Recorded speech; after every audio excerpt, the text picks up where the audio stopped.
गुरवे नमः. श्रीमद्गुरुदेव दत्तात्रेयाय नमः. नमो भगवते वासुदेवाय. अब्रह्ममूर्ती भज राम सिंधू. चैतन्य स्वामी निजदीनबंधू. अभ्यंतरी प्रेम मनीठ सेना. तुझ वीण रामा मज कंठवेना. श्रीमद्भागवत महापुराणम् एकादश स्कंध अथ एकादशोऽध्यायः. बद्ध, मुक्त आणि भक्तजन यांची लक्षणे. भगवान श्रीकृष्ण म्हणाले, आत्म्याला बद्ध किंवा मुक्त म्हणणे सुद्धा माझ्या अधीन असणाऱ्या गुणांच्या उपाधीमुळे आहे. हे खरे नव्हे. गुण मायेमुळे आहेत आणि आत्मस्वरूपाला मोक्ष नाही की बंधन नाही.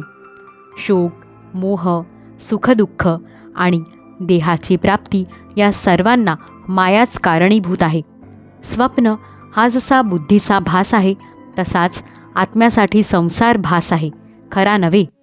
हे उद्धवा, विद्या आणि अविद्या या दोन्ही माझ्याच शक्ती आहेत.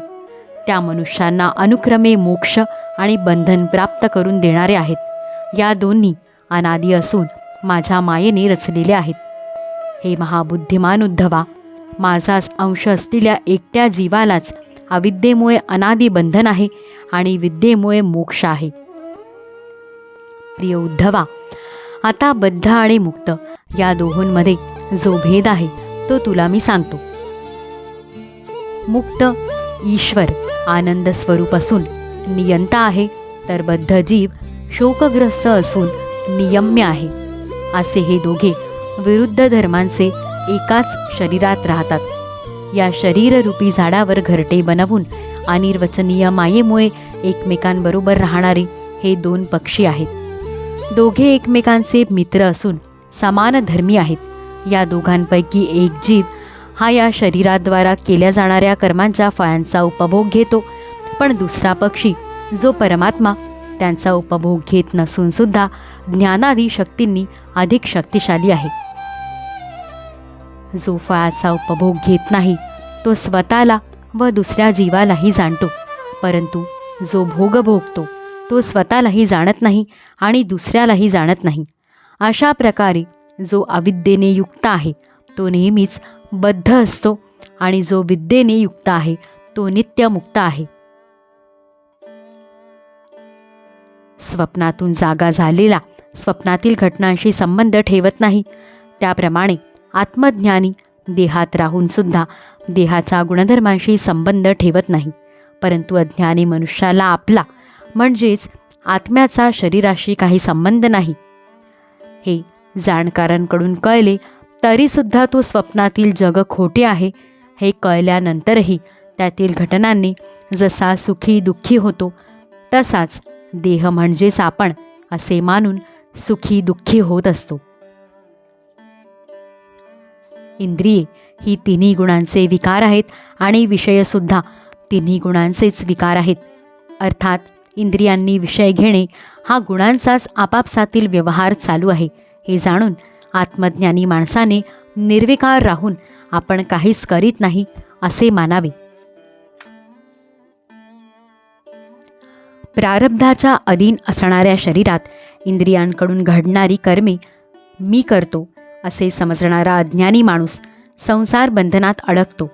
परंतु जो ज्ञानी विरक्त असतो तो झोपणे, बसणे, हिंडणे फिरणे, स्नान करणे, पाहणे, स्पर्श करणे, वास घेणे, खाणे पिणे, ऐकणे इत्यादी सर्व क्रिया इंद्रिये परस्पर करीत आहेत असे समजून प्रकृतीत राहूनसुद्धा तिच्यापासून एकदम अलिप्त असतो. त्यामुळे त्या कर्मांनी बद्ध होत नाही. जसे आकाश, सूर्य आणि वायू कोणाचेही गुणदोष ग्रहण करीत नाहीत की कोठे लिप्त होत नाहीत. अशा प्रकारे वैराग्यरूपी तेजाने तीक्ष्ण झालेल्या दृष्टीने ज्याचे सगळे संशय नाहीसे होतात तो ज्ञानी मनुष्य स्वप्नातून जागा झालेल्या माणसाप्रमाणे अनेकत्वाच्या भ्रमापासून दूर होतो. सर्वत्र एकच परमब्रह्म पाहतो. ज्याचे प्राण, इंद्रिये, मन आणि बुद्धी यांच्या वृत्तींचे संकल्प पूर्णपणे नाहीसे झाले आहेत, तो देहामध्ये राहत असूनसुद्धा त्याच्या गुणांपासून पूर्णपणे मुक्त असतो. अशा मुक्त पुरुषाच्या शरीराला कोणी हिंसकांनी पीडा दिली किंवा दैवयोगाने त्याची कोणी पूजा केली तरी त्याच्या मनात कोणताही बदल होत नाही. कशातही गुणदोष न पाहणाऱ्या समदर्शी मुनीने बरे किंवा वाईट करणाऱ्या वा बोलणाऱ्या माणसाची स्तुती किंवा निंदा करू नये. मुनीने आत्मचिंतनात मग्न असावे. त्याने कोणाचेही बरे वाईट करू नये किंवा चिंतू नये. तसेच कोणाबद्दलही चांगले किंवा वाईट बोलू नये. अशा रीतीने वेड्यासारखे वागावे. शब्दज्ञानात पारंगत असलेल्या विद्वानाला जर परमब्रह्माचा अनुभव आला नसेल तर त्याचे परिश्रम हे दूध न देणारी गाय पाळण्यासारखेच निरर्थक होत. हे उद्धवा, दूध न देणारी गाय, उलटा स्त्री, पराधीन देह, दुर्गुणी मुले, अपात्र माणसाला दिलेले धन आणि माझे वर्णन न करणारी वाणी सांभाळणारा मनुष्य दुःखामागून दुःखेच भोगतो. हे उद्धवा, जी वाणी या जगाच्या उत्पत्ती स्थिती संहारात्मक माझ्या पवित्र कर्मांचे किंवा अन्य लोकप्रिय लीलावतारांचे वर्णन करीत नाही, ती वाणी वांझ होय. ज्ञानीपुरुषाची वाणी अशी असू नये. अशा प्रकारे तत्त्वजिज्ञासेने आत्म्यामध्ये अनेकत्वाचा होणारा भास दूर करावा आणि अशा प्रकारे शुद्ध झालेले मन सर्वव्यापी असलेल्या माझ्या ठिकाणी लावावे आणि इतर सर्व गोष्टी सोडून देऊन शांत असावे. जर माझ्या ठिकाणी मन स्थिर करण्यास असमर्थ असशील तर सर्व कर्मे निरपेक्षपणे माझ्यासाठीच कर. माणसाने श्रद्धापूर्वक लोकांना पवित्र करणाऱ्या माझ्या कल्याणकारी कथा श्रवण कराव्यात, त्यांचे गायन करावे, वारंवार स्मरण करावे. तसेच माझ्या अवतारांचा व लीलांचा अभिनय करावा. हे उद्धवा, अशा प्रकारे मला शरण येऊन माझ्यासाठीच धर्म अर्थ कामांचे आचरण करीत राहिले असता भक्ताला सनातन अशा माझी निश्चल भक्ती प्राप्त होते. सत्संगाने प्राप्त झालेल्या भक्तीने तो माझी उपासना करतो आणि संतांनी दाखविलेले माझे पद तो सहजपणे प्राप्त करून घेतो. उद्धव म्हणाला, हे पवित्र कीर्ती भगवन, आपल्या दृष्टीने संतांची लक्षणे कोणती? सत्पुरुषांनी आदराने वर्णन केलेली आपली भक्ती कशी करावी? भगवन, आपणच ब्रह्मदेव इत्यादी श्रेष्ठ देव, सत्य इत्यादी लोक आणि चराचर जगाचे स्वामी आहात. मी आपला विनम्र प्रेमी आणि शरणागत भक्त आहे. आपण मला हे सांगा. भगवन, आपण प्रकृतीच्या पलीकडील पुरुष असून चिदाकाश स्वरूप ब्रह्म आहात. तरीसुद्धा आपण स्वेच्छेनेच हा स्वतंत्र अवतार धारण केला आहे. श्रीकृष्ण म्हणाले, माझा भक्त म्हणजे कृपेची जणू मूर्तीच. तो कोणत्याही प्राण्याविषयी वैरभाव बाळगत नाही. तो सर्व काही प्रसन्न चित्ताने सहन करतो. सत्य हे त्याच्या जीवनाचे सारच होय आणि त्याच्या मनात पापवासना निर्माण होत नाही. तो समदर्शी आणि सर्वांवर उपकार करणारा असतो. कामनांमुळे त्याची बुद्धी कलुषित होत नाही. तो संयमी, गोड स्वभावाचा आणि पवित्र असतो. तो संग्रहापासून दूर राहतो. काही मिळविण्यासाठी प्रयत्न करीत नाही. जरुरी पुरतेच खातो पितो आणि शांत असतो. स्वधर्माचरणात त्याची बुद्धी स्थिर असते. तो मलाच शरण असतो आणि आत्मतत्वाच्या चिंतनामध्ये मग्न असतो.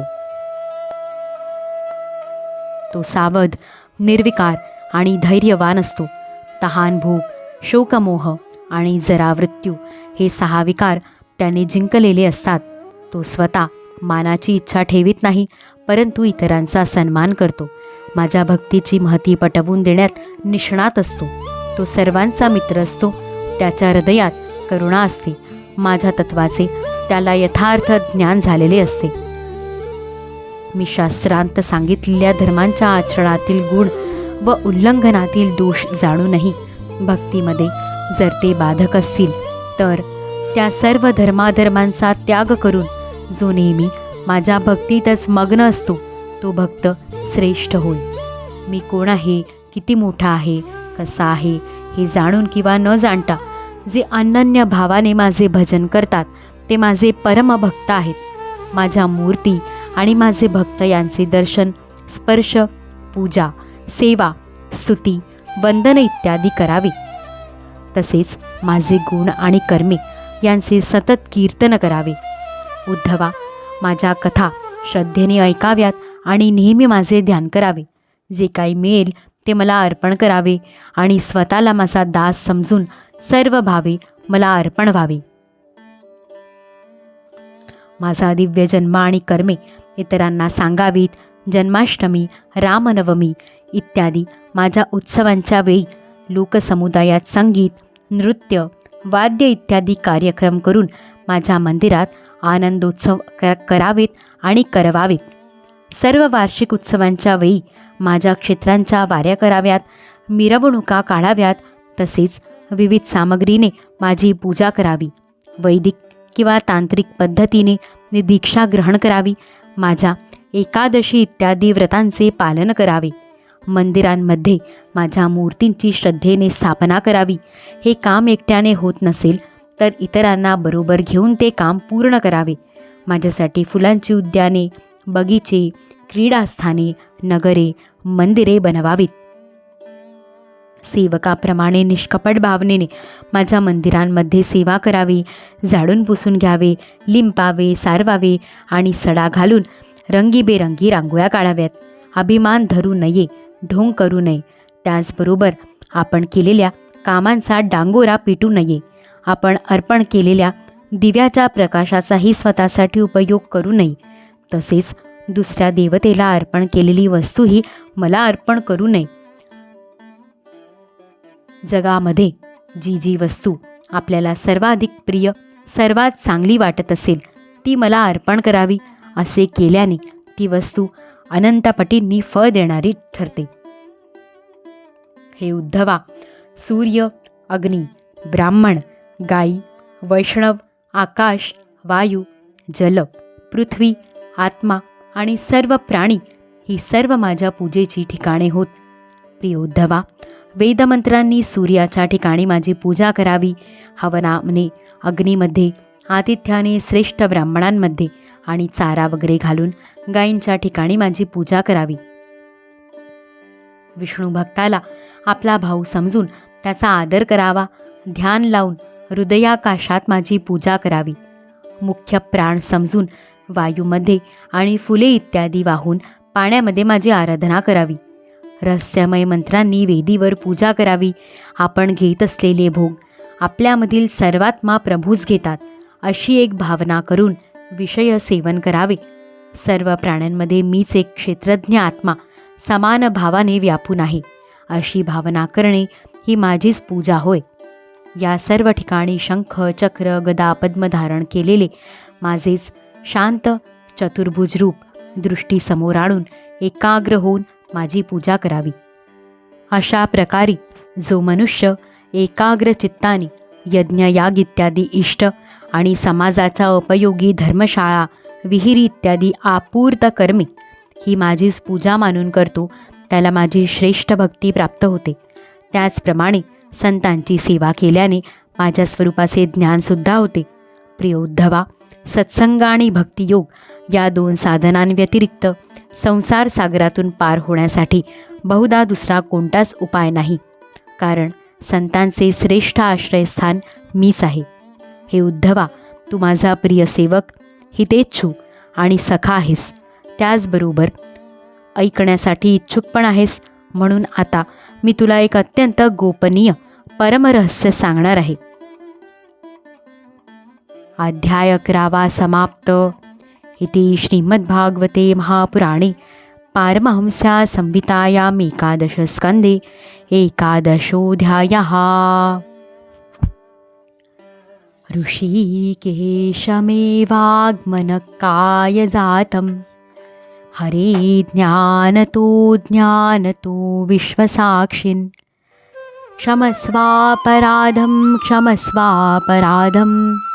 क्षमस्वापराधं प्रभो क्लिन्नचित्त. गोपाल कृष्ण भगवान की जय. श्री कृष्णार्पणमस्तु.